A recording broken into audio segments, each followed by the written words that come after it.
A startup is only as good as its team. As per a recent research, 65% of startups fail due to people issues. Early stage startups typically have very lean teams, so roles and responsibilities tend to be ambiguous. Burnout can be pervasive, and your teams could be dealing with a lack of direction and a lack of motivation. So the reality is that building teams and managing humans is equal parts art and science with a shot of unpredictability thrown in.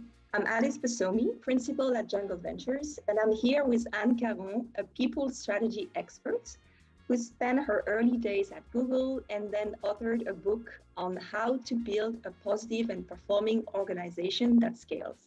So today we're here to discuss how to drive top team performance in your early stage startup. Early stage team, they run on adrenaline. You need a wide passion.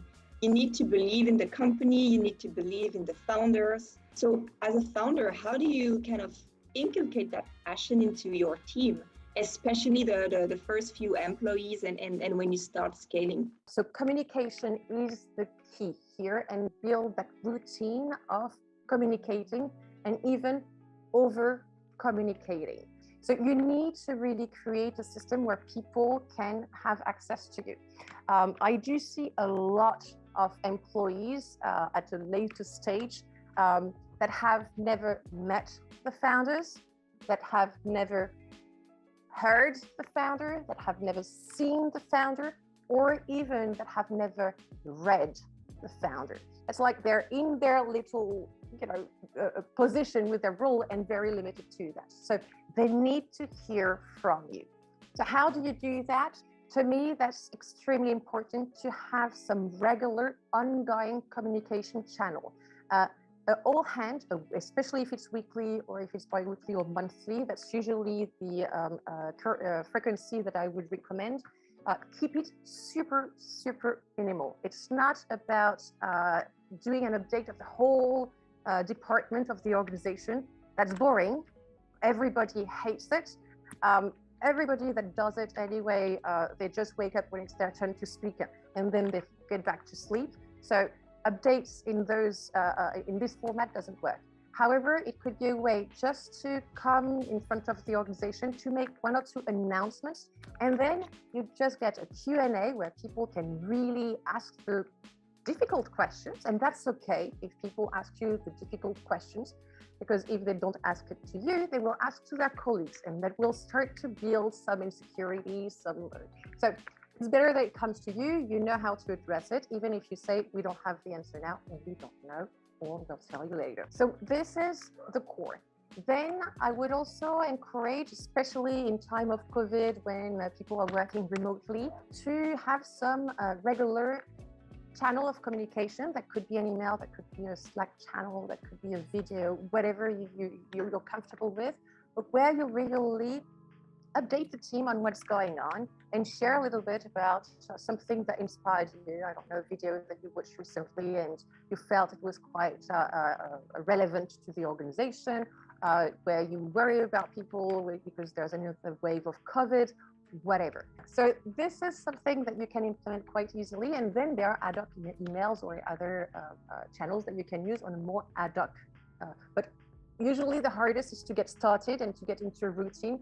So those two can get you into a routine of communicating and making sure that at least you do your job of telling them why they're here and why their job matters. One of the most common challenges we have seen in early stage teams is burnout. Simply put, burnout teams cannot perform. So how can founders manage this proactively, and maybe once you start having a few cases as well? Well, the thing is that the first cases are usually the founders themselves.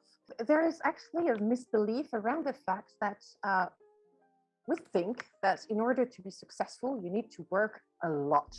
But that translates in terms of number of hours. And this is not true. Working a lot of hours doesn't mean that you're more productive and you're more efficient. It's quite the opposite. So it's all about working smartly and being able to take care of yourself. Work in general, whether you're a founder or working in a startup or working in a corporate, is a race, and it's a long, long race. So you need to make sure that you're taking care of your car to make sure that it can go through the end of the race. Now, where is this misconception coming from? There have been a lot of articles around successful CEOs and leaders wake up in the morning before 6 o'clock, which is true. And then they give you some names like Richard Branson that wakes up at 5:45 and Tim Cook that wakes up at 3:45. And so that's what people remember. It's like, oh my God, there's so many hours that they're working in the day. But they're missing on the last part of the study, which is what do they do with this time when they wake up that early? They actually wake up that early in order to have 3 hours before starting working. And during those 3 hours, what do? They take time for themselves. So they exercise, they walk the dog, they take the kids to school, they will do some meditation, they will have a healthy breakfast and read some news and whatsoever. So they take time for themselves. So to get back to our example, how do you work on less burnout in your organization? First, start by yourself. As a founder, you need to take care of your time. Your time is the most important time of the organization, because if you burn out, then the whole organization is in jeopardy. So your time is very important. You need to take care of yourself. Then you need to role model it. Make sure that people see you take time, that they know that you're taking time. And the last thing is to be flexible with the way people work. People are different and work differently. So whereas some people really need to make a clear segregation between work and family or non-work life, some others like to have that totally merged. And we'll be happy to answer an email in the evening and do their order online during the day at work. Okay, they will mix the two.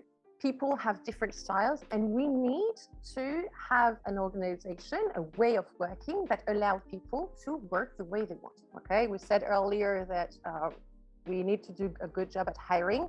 If you hire the right people with the right skills, you need to trust them that they know what they're doing and that they're going to do what needs to be done to get work done.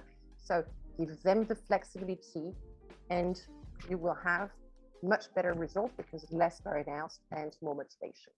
Thanks everyone for watching. I hope you also like that content. Please like and subscribe to see more videos in the future, and let us know if there's any topic you would like us to discuss. Thanks a lot. Thanks, Anne. See you soon. Thank you.